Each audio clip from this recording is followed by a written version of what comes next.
और next topic is well. Well का हिंदी में बोले तो कुआं। हिंदी मतलब क्या हो गया? कुआं। Well is the also source of water. Well is also a source of water. Okay, what is type of well? तो वेल को अपन ने नॉर्मली कुछ पार्ट्स में क्लासिफाई कर रखा है। देख क्लासिफिकेशन क्या है। सबसे पहले आपका जो वेल है उस वेल को अपन ने दो पार्ट में क्लासिफाई किया, ओपन वेल और tube well. Number 1 is open well and number 2 is tube well. ठीक है। फर्दर अपन ने ट्यूब वेल को फर्दर 3 पार्ट में क्लासिफाई किया, स्ट्रेनर टाइप, केवीटी टाइप और gravel pack type. Strainer type, KVT type, gravel pack type. देखो strainer का मतलब क्या होता है? स्ट्रेनर का मतलब होता है जाली। स्ट्रेनर का मतलब होता है जाली या फिर छलनी भी बोल सकते हैं। मतलब क्या किया कि जो वेल के अंदर पानी आ रहा था, ट्यूब वेल होता क्या है? सबसे पहले तो ट्यूब वेल क्या होता है कि अपने पास में जो ग्राउंड लेवल रहेगा, उस ग्राउंड लेवल में क्या करोगे आप? बोर होल बनाओगे। क्या बनाओगे? Bore hole. बोर होल का मतलब है कि इसके अंदर जो पाइप फिट किया जाएगा, उस पाइप का जो लेंथ रहेगा वो उस डायामीटर के कंपेयर में बहुत ज्यादा लंबा रहेगा, बहुत ही ज्यादा लंबा रहेगा। आगे बात समझ में? यदि वहां पे मान लीजिए अपन ने स्क्रीन से लगा रखी है। क्या लगा रखी है? स्क्रीन का मतलब यहाँ पे जाली लगा रखी है। क्या लगा रखी है? जाली लगा रखी है। ठीक है। अब होगा क्या? जो आपका ग्राउंड के अंदर ये सॉइल प्रेजेंट है, इस सॉइल के पास में क्या प्रेजेंट रहेगा? सॉलिड, वाटर और एयर प्रेजेंट रहेगा। सॉलिड, वाटर और एयर प्रेजेंट रहेगा। तो ये जो सॉइल के अंदर वाटर प्रेजेंट है, ये वाटर आपका इस स्क्रीन के पास में आएगा, इस स्ट्रेनर के पास में आएगा। जब इस स्ट्रेनर के पास में आएगा तो यहां पर ये स्ट्रेनर लगे होने की वजह से इस स्ट्रेनर का जो एक पोर्स रहेगा, इस स्ट्रेनर के अंदर, जैसे कि मान लीजिए अपना स्ट्रेनर था, मतलब कोई छलनी थी यहां पे। ठीक है, ये आपकी छलनी रहेगी। इस छलनी का जो ये एक पार्ट रहेगा, इस पार्ट से जो बिगर पार्टिकल होंगे, बिगर का मतलब इसके जो बड़े पार्टिकल होंगे वो तो क्या होंगे? यहीं पे रुक जाएंगे, मतलब इस जलनी के बाहर रुक जाएंगे और इसके अंदर क्या आ जाएगा? क्लीन वाटर आ जाएगा। क्या आ जाएगा? Clean water. ऐसी वेल्स को अपन क्या बोलते हैं? स्ट्रेनर टाइप वेल बोलते हैं। मतलब पाइप के अंदर ही क्या फिट कर दिया अपन ने? क्या फिट कर दिया? जालियां फिट कर दी। ठीक है। दूसरा आपका केवीटी टाइप वेल। अब देखो केवीटी टाइप वेल क्या होता है कि जो आपका वेल रहेगा, ये आपका ग्राउंड लेवल, इसके अंदर ये वेल है। इस वेल के अंदर जो आपका वाटर आएगा वो ओनली कहां से आएगा? बॉटम से आएगा। ओनली कहां से आएगा? बॉटम से आएगा। इस साइड वाला जो पोर्शन है, ये जो साइड पोर्शन है, इससे वाटर नहीं मिलेगा। साइड पोर्शन से पानी नहीं आएगा। ओनली पानी कहां से आएगा? बॉटम से आएगा। जब आपका पानी बॉटम से आएगा तो क्या होगा कि यहां पे कुछ केविटी बन जाएगी, मतलब ऐसे रेडियल फ्लो ऑफ वाटर होगा। क्या होगा? रेडियल फ्लो ऑफ वाटर होगा। ऐसी वेल को अपन बोलते हैं कैविटी वॉल। क्या बोलते हैं? Cavity wall. नेक्स्ट आपकी ग्रेवल पैक टाइप वॉल। क्या है? Gravel pack type wall. अब देखो यहां पे ग्रेवल को क्यों यूज किया? पैक का मतलब ग्रेवल की पैकिंग कर ली, फिर आपने क्या बना ली? वेल बना ली। वेल का मतलब वहां से आप पानी निकालो। अब देखो ग्रेवल पैक वॉल के अंदर क्या होगा? आपको पता है कि जो ग्रेवल होता है, तो देखो अपनी जो नॉर्मली जो सॉइल होती है, जो आपकी सॉइल होती है, उस सॉइल को अपन ने कैसे क्लासिफाई कर रखा है? नॉर्मली आपने जो सॉइल को 4 पार्ट में क्लासिफाई कर रखा है। ठीक है। वो 4 पार्ट कौन कौन से हैं? Gravel, sand, silt and clay. Gravel, sand, silt और क्ले। और जनरली आपके पास में जो ग्रेवल की साइज होती है, वो ग्रेवल की साइज 18 mm से लेके 4.75 mm तक रहती है। 4.75 mm तक रहती है। और सैंड की साइज क्या रहती है? 0.075 mm से लेके इसकी साइज रहती है 4.75 mm तक। और इस 0.075 mm को ही अपन 75 माइक्रोन बोलते हैं। क्या बोलते हैं? 75 माइक्रोन। क्योंकि देखिए 1 माइक्रोमीटर के अंदर आपके 10 की घात -6 मीटर होते हैं। कितने होते हैं? 10 की घात -6 मीटर। और 1 मिलीमीटर के अंदर आपके 10 की घात -3 मीटर होते हैं। कितने होते हैं? 10 टू द पावर -3 मीटर होता है। तो देखिए यहां पे जो ये मिलीमीटर वाला पोर्शन था, ये जो मेरा 0.075 mm है, 0.075 mm है, क्या मैं इसको ऐसे लिख सकता हूं? ये जो mm है, इस mm को लिख दूं 10 की घात -3 मीटर। अब मैंने क्या किया, यहां से पॉइंट हटाया तो नीचे कितने आ जाएंगे? 1000। ये 1000 10 की घात 3 बन जाएगा, और ये 10 टू दी पावर 3 कहां चला जाएगा? ऊपर चला जाएगा। तो यहां पे मेरे पास में बनेगा 75 इंटू 10 टू दी पावर -3। एक तो मेरे पास में पहले से प्रेजेंट था, 3 जीरो और आ जाएंगे मेरे पास में, 10 to the power -3 metre.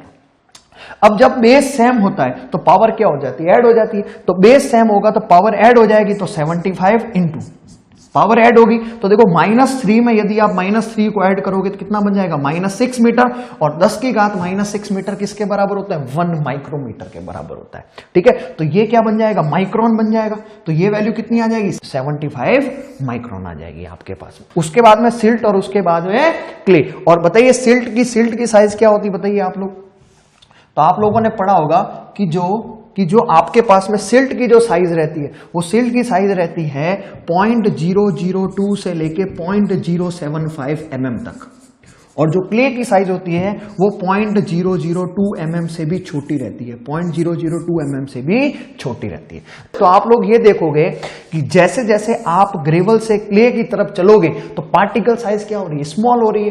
Gravel से आप क्ले की तरफ चलोगे तो आपका जो पार्टिकल्स का साइज है, वो पार्टिकल का साइज क्या हो रहा है? स्मॉल हो रहा है। पार्टिकल का साइज स्मॉल होगा तो पार्टिकल्स के बीच में जो वॉइड्स प्रेजेंट होंगे, जो रिक्तिकाएं प्रेजेंट होगी सॉलिड के बीच में, उन रिक्तिकाओं का साइज भी क्या होगा? कम होगा। पार्टिकल साइज कम होगा तो वॉइड का जो साइज रहेगा, रिक्तिकाओं का साइज रहेगा, वो भी क्या रहेगा? कम रहेगा। अब रिक्तिका का साइज आपके पास में कम रहेगा तो उसमें से पानी भी कम पास होगा। यदि रिक्तिका बड़ी रहेगी तो ज्यादा पानी पास होगा, कम रिक्तिका रहेगी तो आपका पानी भी क्या रहेगा? ज्यादा पास होगा। तो आप ये देख सकते हो कि सबसे ज्यादा पानी पास किसमें से हो सकता है? ग्रेवल में से हो सकता है। सबसे ज्यादा किसमें से हो सकता है? ग्रेवल में से हो सकता है। तो अपन क्या करेंगे, जो अपन पाइप का यूज करेंगे, उसके आसपास क्या रख देंगे? ग्रेवल को रख देंगे। क्या रख देंगे? ग्रेवल। ये पाइप था, इसके आसपास क्या प्रेजेंट है? ग्रेवल प्रेजेंट है। ये क्या है? सब कुछ ग्रेवल है। अब ग्रेवल यहां पे किसकी तरह काम करेगा? स्ट्रेनर की तरह काम करेगा। किसकी तरह काम करेगा? स्ट्रेनर, जाली की तरह काम करेगा। तो पानी इस ग्रेवल के बीच में से आएगा, वो छना हुआ पानी आएगा। इस ग्रेवल के अंदर जो रिक्तिकाएं होगी, उन रिक्तिकाओं से बड़ा जो पार्टिकल होगा वो यहां बाहर ही रुक जाएगा, जिससे क्या होगा कि आपका जो यहां पे वाटर कलेक्ट होगा, उसके अंदर जो सॉलिड प्रेजेंट रहेंगे, कौन से वाले सॉलिड? जनरली सस्पेंडेड सॉलिड जो प्रेजेंट रहेंगे, उसका अमाउंट क्या रहेगा? कम रहेगा। आगे बात समझ में कि नहीं आ गई? फिर अपनी जो वेल्स हैं, इन वेल्स को अपन ने डेप्थ के करस्पॉन्डिंग भी क्लासिफाई कर रखा है। कैसे कर रखा है? नॉर्मली जो आपके पास में जो वेल्स रहेगी, उनको डेप्थ के करस्पॉन्डिंग अपन 2 टाइप में क्लासिफाई करते हैं। एक तो आपका सैलो वेल, दूसरा आपका डीप वेल। अब देखिए जनरली आप कहीं पे भी सैलो और डीप के बारे में पढ़ते हैं तो आप लोग यही पढ़ते हो कि सैलो का मतलब क्या हो गया? कि डेप्थ रहेगा कम। डीप का मतलब डेप्थ रहेगा ज्यादा। आप लोग तो यही सब पढ़ते हो कि सैलो डेप्थ कम, डीप डेप्थ ज्यादा। लेकिन इस वेल के केस में सैलो और डीप का मतलब ये बिल्कुल भी नहीं है कि डेप्थ कम रहेगी। जिस वेल की डेप्थ आपकी कम रहेगी उसको आप सैलो बोलोगे, और जिस वेल का डेप्थ आपका ज्यादा रहेगा उसको आप डीप बोलोगे। ऐसा बिल्कुल भी नहीं है। तो देखिए यहां पे सैलो और डीप का रिलेशन कैसे है? तो देखो, ध्यान से देखो, ये आपका है सॉइल स्ट्रेटा। सॉइल स्ट्रेटा का मतलब है कि जो ग्राउंड लेवल है, उस ग्राउंड लेवल का टॉप मोस्ट सरफेस। ठीक है, अब ग्राउंड लेवल के अंदर कौन प्रेजेंट रहेगा? सॉइल प्रेजेंट रहेगा। सॉइल। अब देखो, जब आप सॉइल के अंदर जाओगे तो सॉइल के अंदर कुछ डेप्थ नीचे आपको क्या मिलेगा? वाटर मिलेगा। तो ये जब आप इससे कुछ डेप्थ नीचे आए तो ये आपका आ गया वाटर टेबल। क्या आ गया? Water table. अब होता क्या है कि यहां पे वाटर आके इकट्ठा हुआ क्यों? यहां पे वाटर आके इकट्ठा हुआ क्यों? इसलिए हुआ क्योंकि इसके नीचे एक ऐसी परत थी जिसमें से पानी पास नहीं हो पा रहा था। इसके नीचे एक ऐसी परत थी जिसमें से पानी पास नहीं हो पा रहा था। आगे बात समझ में? ऐसी एक परत थी जिसके नीचे से पानी पास नहीं हो पा रहा था। आगे बात समझ में कि नहीं आ गई? और हो सकता है कि जो ये आपकी हार्ड लेयर थी उसके कुछ डेप्थ नीचे भी क्या हो, एक हार्ड लेयर प्रेजेंट हो। तो ये आपका सॉइल सैंपल, ये आपका ग्राउंड लेवल। ठीक है, अब देखो यहां पे जो ये मैं जॉन नंबर फर्स्ट लिख रहा हूं, ये मैं जॉन नंबर फर्स्ट लिख रहा हूं। इस जॉन नंबर फर्स्ट के अंदर जो आपका वाटर प्रेजेंट रहेगा, इस जॉन नंबर फर्स्ट के अंदर जो वाटर प्रेजेंट रहेगा, इसके पास में क्या अवेलेबल है? फ्री सरफेस अवेलेबल है। क्या अवेलेबल है? फ्री सरफेस अवेलेबल है। लेकिन जॉन नंबर टू क्या है? जॉन नंबर 2 आपका है कि अभी जो वाटर है इसके बीच में मान लो जो सॉइल प्रेजेंट है उसके अंदर क्या प्रेजेंट है? वाटर। इसमें जो वाटर प्रेजेंट है उस वाटर की फ्री सरफेस नहीं रहेगी, मतलब दोनों की दोनों बाउंड्री क्या रहेगी? पैक रहेगी। कैसी रहेगी? पैक। मतलब जो स्ट्रक्चर बनेगा वो पाइप जैसा बनेगा। कैसा बनेगा? पाइप जैसा। तो यहां पे आपकी जो फ्री सरफेस है वो अवेलेबल नहीं रहेगी, लेकिन इस कंडीशन में आपकी फ्री सरफेस अवेलेबल रहेगी। आगे बात समझ में कि नहीं आ गई? तो देखिए, यदि आप वेल बना रहे हो और वो वेल ओनली इस इम्परवियस लेयर, ये जो लेयर होती है ना जहां से पानी पास नहीं कर पा रहा है, इसको बोलते हैं इम्परवियस लेयर। क्या बोलते हैं? Impervious layer. और ये भी आपकी क्या रहेगी? इम्परवियस लेयर रहेगी। अभी आपने जो वेल बनाई है उस वेल में से जो वाटर आ रहा है, मान लीजिए वो पानी आपका इस इम्परवियस लेयर के ऊपर जो पानी प्रेजेंट है वहां से आ रहा है। इस इम्परवियस लेयर के ऊपर जो पानी प्रेजेंट है वहां से आ रहा है। ऐसी वेल को बोलते हैं सैलो वेल। आगे बात समझ में? अब देखो, यदि आपने एक कोई दूसरी वेल बनाई और इस दूसरी वेल के अंदर जो पानी आ रहा है वो इस इम्परवियस लेयर के नीचे का पानी आ रहा है। इम्परवियस लेयर के नीचे का पानी आ रहा है। इम्परवियस लेयर के नीचे के पानी का मतलब है कि अभी जो पानी आएगा वो जॉन नंबर 2 में से आएगा। वो जॉन नंबर 2 में से आएगा। ऐसी वेल को बोलते हैं डीप वेल। क्या बोलते हैं? Deep well. अब जरूरी नहीं है कि सैलो वेल की जो डेप्थ वो हमेशा डीप वेल से ज्यादा हो सकता है कि आपका जो ये इम्परवियस स्ट्रेटा है वो ग्राउंड लेवल से कुछ नीचे ही मिल जाए। मान लो आप कहीं पहाड़ी एरिया पे चले गए, हिली एरिया में चले गए, तो वहां की तो जमीन होगी वो कैसी मिलेगी आपको? जनरली इम्परवियस मिलेगी, रॉक ही मिलेगा नीचे। तो वहां पर तो डेप्थ क्या हो जाएगी? कम हो जाएगी। डेप्थ क्या हो जाएगी? कम हो जाएगी। इसलिए जो सैलो और डीप वेल है इनको उनके डेप्थ के करस्पॉन्डिंग क्लासिफाई नहीं कर रखा है, उनको उनके डिस्चार्ज के करस्पॉन्डिंग क्लासिफाई कर रखा है। डिस्चार्ज का मतलब यह है कि मान लो सैलो वेल से मेरे को डिस्चार्ज मिल रहा है Q1 और आपका डीप वेल से डिस्चार्ज मिल रहा है Q2, तो जो आपका Q2 होगा वो हमेशा Q1 से क्या रहेगा? ज्यादा रहेगा। तो एग्जाम में पूछा जाता है, एग्जाम में ऑप्शन बना देगा कि विच ऑप्शन इज करेक्ट। ठीक है, ए ऑप्शन होगा depth of deep well is always greater than shallow well.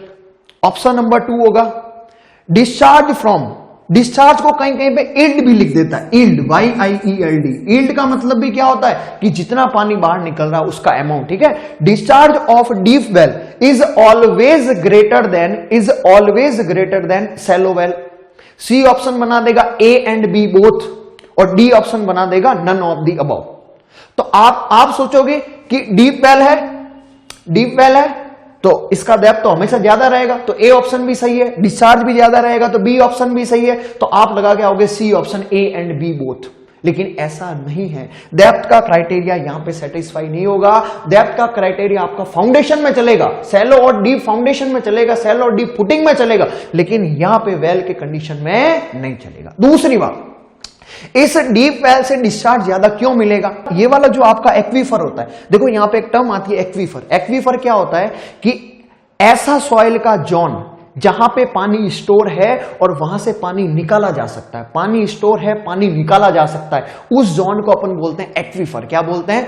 Aquifer. अब देखो ये वाला जो एक्वीफर है आपका जोन नंबर फर्स्ट वाला एक्वीफर है, इस जोन नंबर फर्स्ट वाले एक्वीफर के अंदर जो प्रेशर अवेलेबल है वो कौन सा प्रेशर है? एटमॉस्फेरिक प्रेशर है। एटमॉस्फेरिक क्यों है? क्योंकि इसके पास में फ्री वाटर सरफेस अवेलेबल है। क्या अवेलेबल है? Free water surface.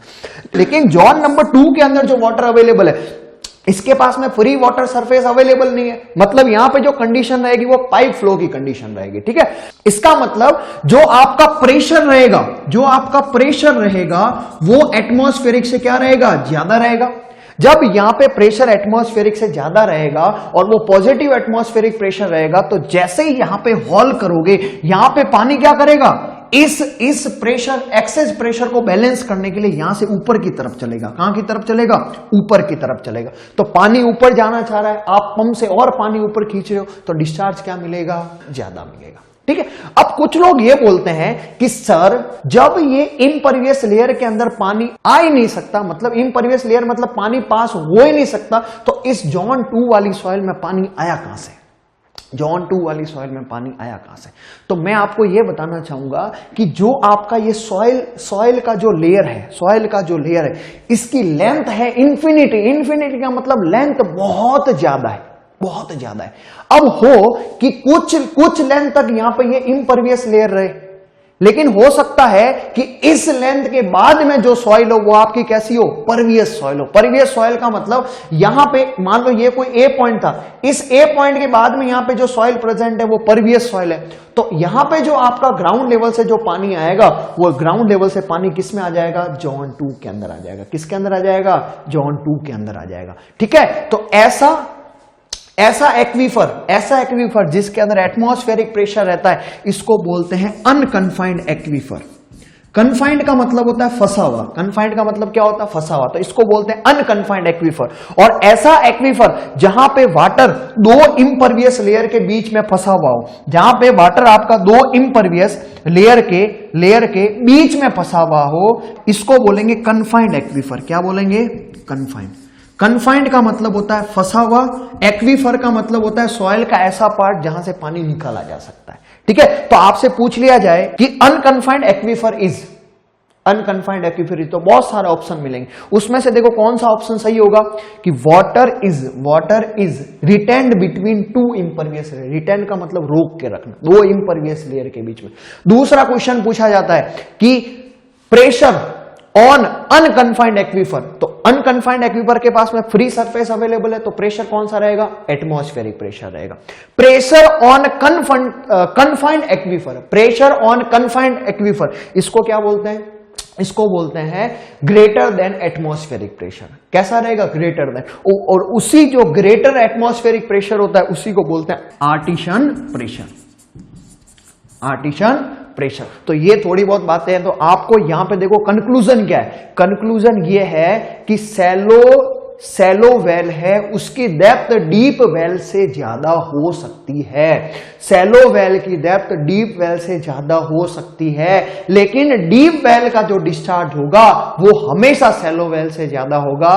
इसलिए वेल्स का क्लासिफिकेशन उसकी डेप्थ के अकॉर्डिंग नहीं करेंगे, उसके डिस्चार्ज के अकॉर्डिंग करेंगे। आगे बात समझ में कि नहीं आ गई?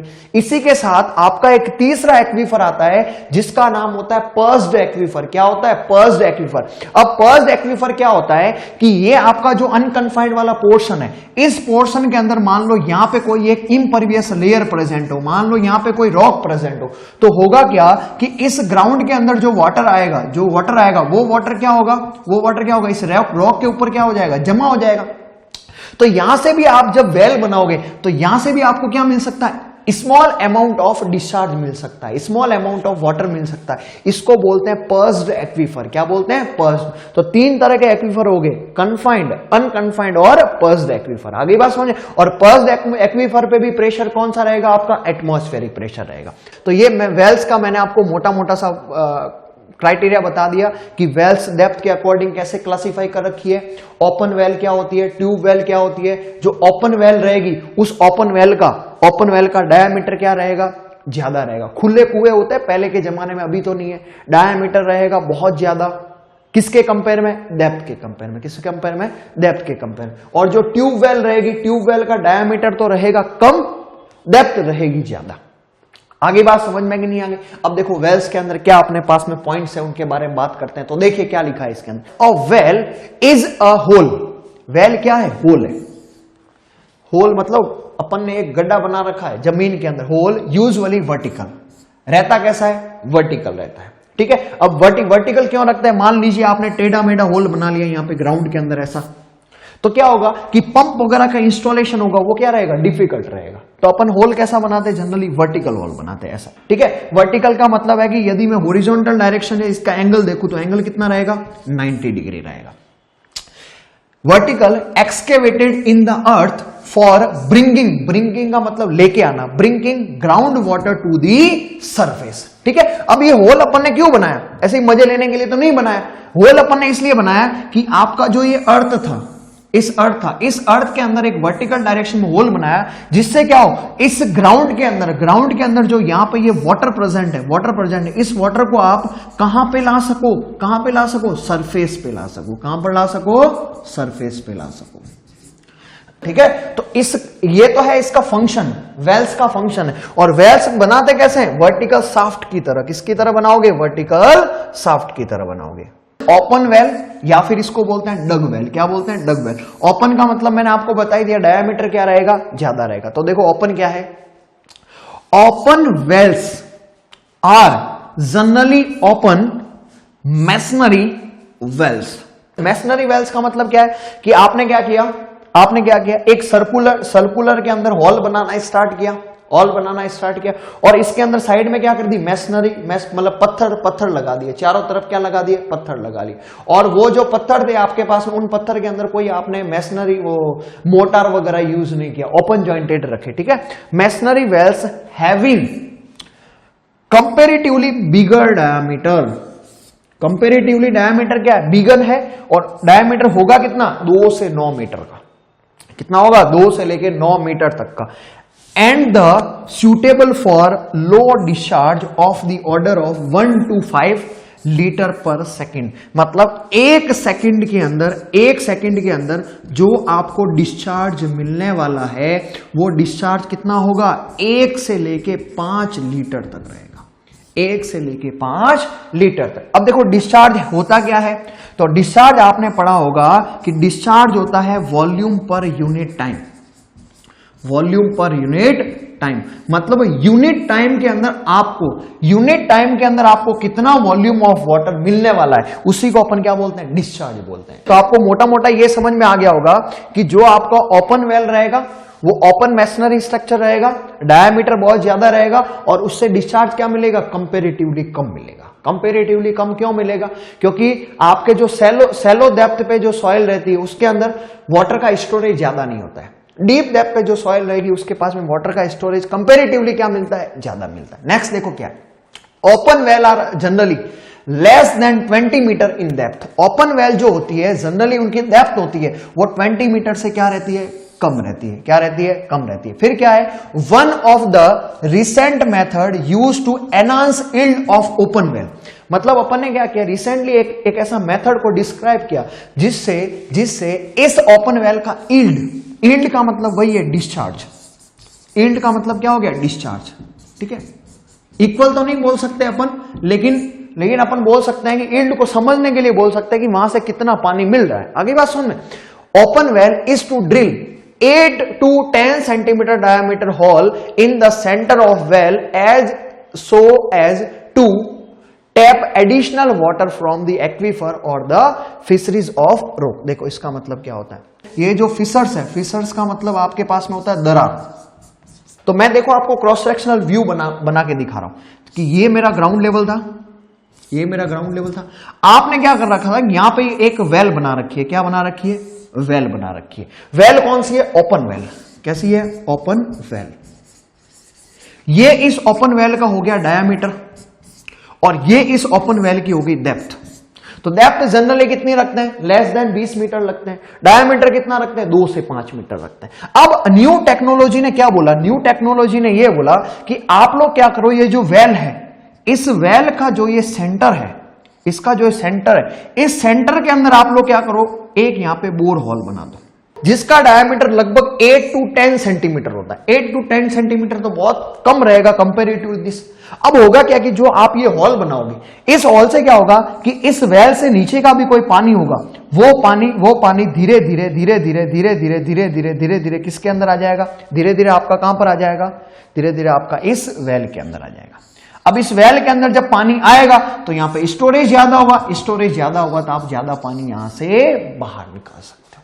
तो टेक्नोलॉजी समझ में आ गई नहीं, बोर होल बनाओ, बोर होल बना दो जिससे क्या होगा, स्टोरेज ऑफ वाटर इंक्रीज हो जाएगा। ठीक है, उसके बाद में देखो क्या लिखा, एडिशनल वाटर फ्रॉम एक्वीफर। आगे ना टर्म एक्वीफर, एक्वीफर, एक्वीफर का मतलब है part of soil, part of saturated soil, saturated soil which store water and yield that water, जैसे कि देखो इसका मतलब क्या हो गया कि ये सॉइल का ऐसा पार्ट है जहां पे पानी स्टोर भी हो सकता है और स्टोर पानी को आप निकाल भी सकते हो। यील्ड का मतलब हो गया आप वहां से निकाल भी सकते हो। ठीक है, आगे बात समझ में, उसको बोलते हैं एक्वीफर। तो देखो जो एक्स्ट्रा वाटर है वो एक्वीफर से आप निकाल भी सकते हो, या फिर मान लो नीचे कोई रॉक प्रेजेंट है, उस रॉक के अंदर कोई दरार आ रही है, कुछ दरार आ रही है, उस दरार के बीच में से भी क्या निकल सकता है, पानी। और ये दरार वाला पानी कहां से निकलेगा, किसी कन्फाइंड एक्वीफर से। कहां से निकलेगा, कन्फाइंड एक्वीफर से। ये मान लो कोई रॉक थी, इसके बीच में यहां पे कोई दरार आ गई, तो इसके अंदर से क्या निकलेगा, पानी निकल जाएगा। आगे बात समझ में कि नहीं आ गई, ये बात कर रही है। नेक्स्ट देखो, with availability of above provision, well can be classified as shallow and deep well। आ गया नाम, shallow और deep well। और shallow और deep well क्या होती है, अभी मैंने आपको डिटेल में बताई। This classification is purely on technical basis, this classification is only purely on technical basis, has nothing to do with depth of well। यहां पे लिखा हो nothing to do with depth, मतलब ये जो क्लासिफिकेशन है ये टेक्निकल बेसिस है, इसको आप लोग डेप्थ से रिलेट मत कर लेना, डेप्थ से रिलेट मत कर लेना। ठीक है, फिर क्या बोला, a shallow dug well might be having more depth than deep dug well. यहां पे लिखा है कि जो आपका सैलो वेल रहेगा, सैलो वेल रहेगा, उसका जो डेप्थ है वो डीप से ज्यादा हो भी सकता है। माइट बी का मतलब क्या हो गया, हो भी सकता है। ठीक है, might be having more depth than deep dug well. तो जो मैंने आपको लाइन समझाई थी वो अभी यहां पे लिख दी कि जो आपका वेल रहेगा वो सैलो और डीप दो तरह का रहेगा। और जो आपका सैलो वेल रहेगा, ऐसा जरूरी नहीं है कि सैलो वेल जो रहेगा उसका डेप्थ डीप वेल से कम रहेगा। ये किसका डायग्राम है, ओपन वेल का डायग्राम है। तो आप देख रहे हो ये कोई ओपन वेल है, डायमीटर क्या है, बहुत ज्यादा है। और यहां पे देखो मैसनरी बना रखी है कि नहीं, ये देखो ये यहाँ पे पत्थर लगे हुए हैं, देखो अलग अलग, ब्रिक भी हो सकती है, स्टोन भी हो सकती है, कुछ भी हो सकता है। ठीक है, और इसके अंदर देखो ये क्या दिख रहा है आपको, वाटर दिख रहा होगा। अब ये वाटर कहां से रहा है, ग्राउंड के अंदर से आ रहा है। तो ये किसका डायग्राम है, वेल का डायग्राम है। कौन से वेल का, सैलो वेल का डायग्राम है। ठीक है, shallow well is one which rest in pervious stratum. Stratum का मतलब होता है स्ट्रेटा, स्ट्रेटम का मतलब होता है स्ट्रेटा, या फिर इसको आप लेयर भी बोल सकते हो। तो इसमें बोला कि सैलो वेल एक आपका ऐसा वेल है जो रेस्ट का मतलब किसके ऊपर ठहरा हुआ रहेगा, परवियस स्ट्रेटा का ऊपर। तो देखो यहां पे एक टर्म आई है परवियस और एक होता है इम्परवियस। परवियस का मतलब है कि जिसके अंदर पानी फ्लो हो सकता है, water can flow, water can flow, जैसे कि ग्रेवल और सैंड, जैसे कि ग्रेवल और सैंड। ग्रेवल और सैंड में से आपका इजीली पानी क्या हो सकता है, फ्लो हो सकता है।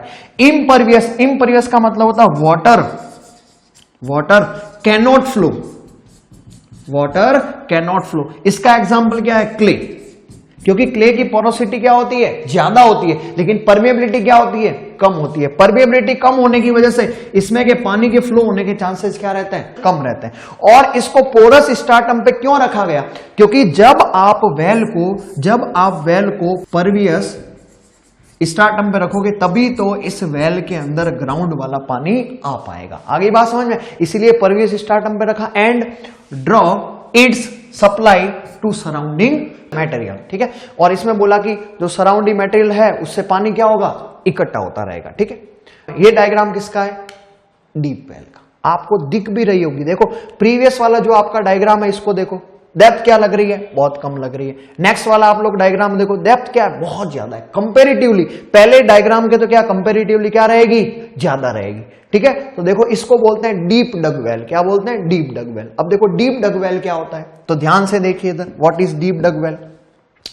अ deep dug well is one which rest on impervious layer. Deep well होगी वो रेस्ट रहेगी किस पे, इम्परवियस लेयर पे। And draws its supply from pervious formation laying below impervious layer. क्या बोला इसके अंदर, कि इसके अंदर जो पानी आएगा, इसके अंदर जो पानी आएगा वो पानी कहां से आएगा, इस इम्परवियस लेयर के नीचे। लिखा हुआ ना लेइंग बिलो इम्परवियस लेयर, मतलब एक परवियस फॉर्मेशन होना चाहिए किसके नीचे, इम्परवियस लेयर के नीचे। तो यही तो मैंने आपको डीप वेल की क्लासिफिकेशन बताया था कि डीप वेल क्या होगा, डीप वेल क्या होगा, जब आपका पानी किसी इम्परवियस लेयर के नीचे जो वाटर प्रेजेंट है वहां से आ रहा हो, इसी को क्या बोलते हैं, इम्परवियस लेयर।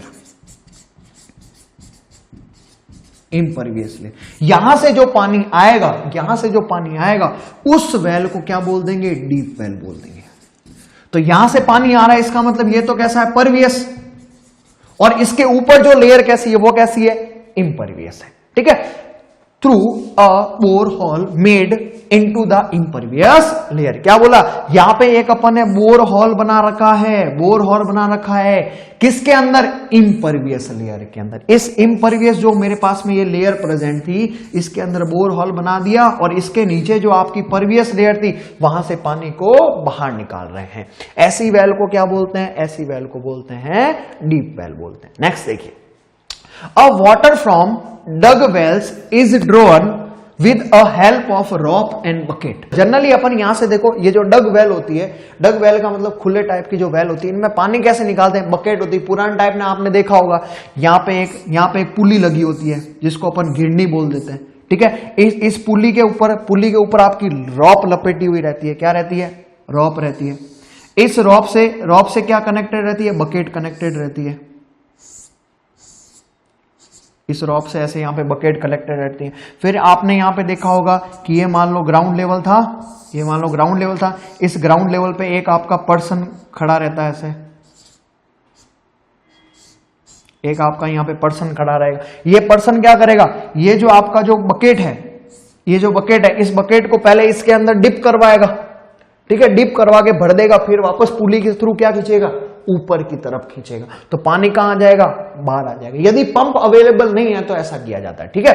तो लिखा, water from dug well is drawn with help of rope and bucket. However nowadays hand pumps are also fitted in open well. अभी आपने देखा होगा कि कुछ लोग क्या करते हैं कि इसके अंदर एक पाइप डाल दे, जैसे आपको पाइप दिख रहा होगा ग्रीन कलर का, तो अपन ने एक ये ऐसा पाइप डाल दिया, इसके ऊपर लगा दिया हैंड पंप। क्या लगा दिया, हैंड पंप। जब आप हैंड पंप को ऑपरेट करोगे तो हैंड पंप क्या करेगा, जो उसके डाउन वाला पोर्शन है वहां पे सक्शन क्रिएट करेगा। सक्शन का मतलब नेगेटिव प्रेशर। तो वहां से क्या आएगा, पानी ऊपर आएगा, पानी ऊपर आके पंप में से बाहर आना स्टार्ट हो जाएगा, ठीक है।